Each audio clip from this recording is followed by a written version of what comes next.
Pam Miller's newest collection of poems, Miss Unthinkable, has just been published by Mayapple Press. Bill Yarrow is the author of Pointed Sentences, published by Blazebox in 2012. Give it up for Bill and Pam. All right. The first one is called the Krafft-Ebing Poems. Case number 106. When she was about 10 years old, she thought that her mother no longer loved her. So she put matches in her coffee to make herself sick, that she might thus excite her mother's affection for her. Case number 88. On account of his impotence, the patient applied to Dr. Hammond, who treated his epilepsy with bromides and advised him to hang a shoe over his bed and to look at it fixedly during coitus, while at the same time imagining his wife to be a shoe. Case number 8. As a child, he was not affectionate and was cold toward his parents. As a student, he was peculiar and retiring, preoccupied with self. But he was well endowed mentally and given to much reading, but eccentric after puberty. Alternating between religious enthusiasm and materialism, now studying theology, now natural sciences. At the university, his fellow students took him to be a fool. He read Jean Paul almost exclusively. Case number 89. On his marriage night, he remained cold until he brought to his aid the picture of an ugly woman's head wearing a nightcap. Intercourse was immediately successful. Case number 36. She must stand at the window awaiting him with her face done up, and on his entrance into the room, complain of severe toothache. He is sorry for her, asks particularly about the pain, takes the cloth off, and puts it on again. He never touches her, yet in this simple act finds complete sexual satisfaction. Case number 55. On their wedding night, he forced a towel and soap into her hands, and without any other expression of love, asked her to lather his chin and neck, as if for shaving. The inexperienced young wife did it, and during the first weeks of married life was not a little astonished to learn the secrets of intimacy only in this way. Case number 102. The patient in a circle of erotic ideas grows more and more peculiar. He avoids the society of women, associates with them only for the sake of music, and only when two witnesses are with him. Case number 83. His dreams are filled with aprons.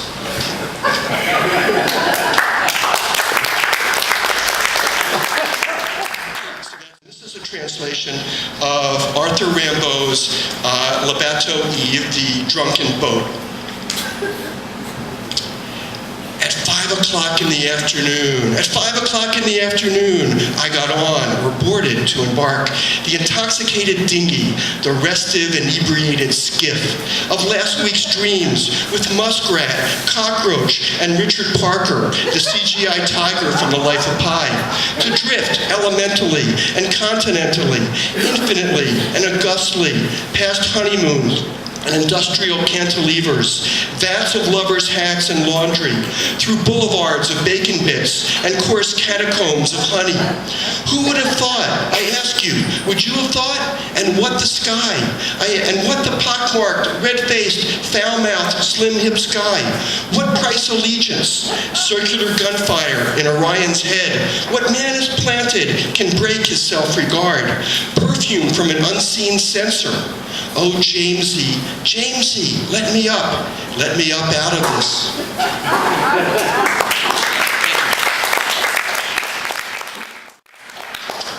This one is called The Basement of Desire. There's a poem by William Carlos Williams called The Attic of Desire. This is a lot different than that. Sooner or later, you realize that all the leftover wood you've been saving, all the scraps of PVC pipe in the utility closet, all the plumbing nuggets you've squirreled away, all the used sandpaper, loose roofing nails, railroad spikes, iron filings, copper battery caps, coils of solder, cylinders of tin, carafes of glue, single hinges, tubs of bulbs, nylon cord, bladeless hacksaws, rusted caulk guns, bent nails, blunt screws, broken hammers, brittle gaskets, sleeves of galvanized washers, leftover shims, insulation kits, cans of mineral spirits, screen door hardware, drawers of squeeze nozzles, noxious solvents, the whole haberdashery of plastic pieces, sheathing connectors, and containers is just a metaphor of shifting meaning representing sequentially and recursively your childhood, your body, your marriage, and your mind.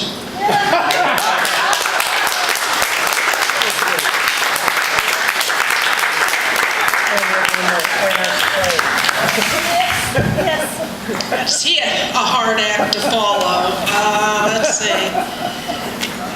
I want to start by giving a shout out to my wonderful cover artist, Virginia Meredith, over here, who did this great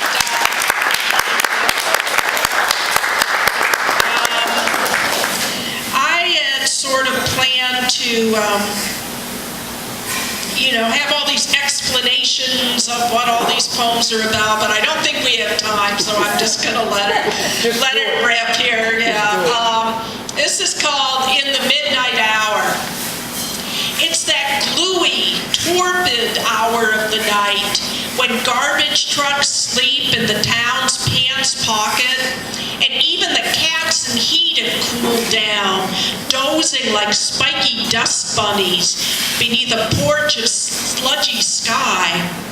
But here in this vast blue bed, heroic as the bridge on the River Kwai, my lips are a movie on the screen of your hair.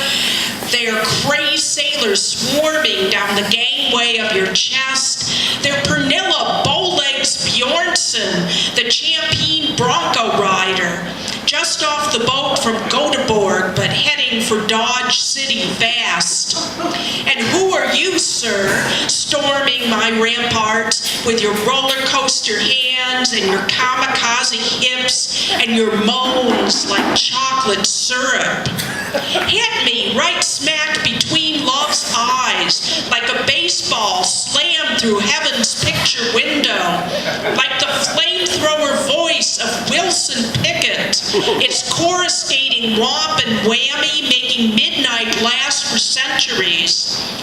As we thunder up the stairs of our desire, and the whole damn Milky Way comes twinkling down to meet us, unspooling before us its endless esplanade of wildly applauding stars. Thank you.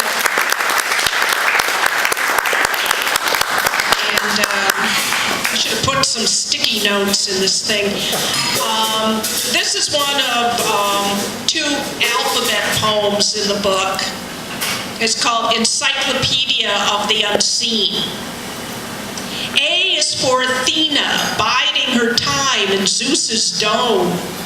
B is for the black spot lurking in your breast, awaiting the Columbus of your fingers. C is for Joan Crawford in heaven, ensconced in a limousine of clouds. D is for death's job application, filed away in a drawer in our guts. E is for the evaporated hair of elderly water sprites.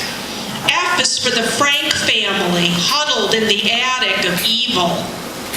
G is for God's twin sister who wandered off at birth. H is for Jimmy Hoffa, barking orders from his bed beneath the turnpike.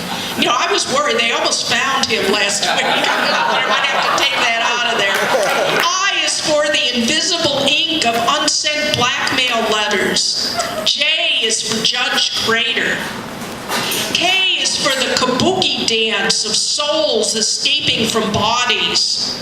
L is for lost Atlantis with its empty streets of salt and its nightclubs where phantoms canoodle. M is for Miss Microscopic America, amoebic beauty queen. N is for nothing. O is for the onions of doubt taking root in the mind's back 40. P is for the prince of amnesia whom no one remembers seeing. Q is for the quiet little room at the top of the tornado's raging staircase. R is for the radiation of Chernobyl draping its withered limbs across the planet. S is for the smallest aspidistra in the world, sprouting shyly from the head of a pin. T is for the torsos of icebergs. U is for the underwear of ghosts. V is for the very last digit of pi under wraps in a cubbyhole in Chinatown. W is for the welcoming committee in Davy Jones's locker. X is for the x-rays of summer's broken back, discarded in the waste bin of winter. Y was for you when I needed you. Z is for Zeus in the mood for love, biding his thunderous time inside a swan.